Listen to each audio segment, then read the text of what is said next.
இருக்கும். ஸோ கஸ்டமரோட சாட்டிஸ்ஃபிகேஷன் என்ன, அவங்களோட சுச்சுவேஷன் என்னங்கிறத முதல்ல நான் தெரிஞ்சிருக்கணும். ஸோ அதுக்குள்ளே நான் போனால் மட்டும்தான் என்னோட போட்டியை நான் அதிகப்படுத்த முடியும். அவங்க கிட்ட போய் நான் டைரெக்டாக இதை பண்ணுங்கள் அதை பண்ணுங்கன்னா கண்டிப்பாக அவங்க பண்ண மாட்டாங்க.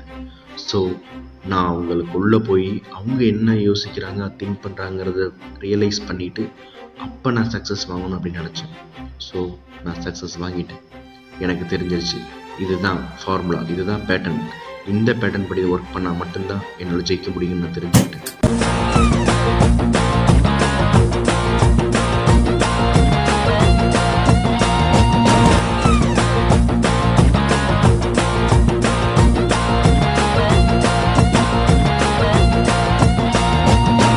ஒரு சுறவழி கிளம்பியதே,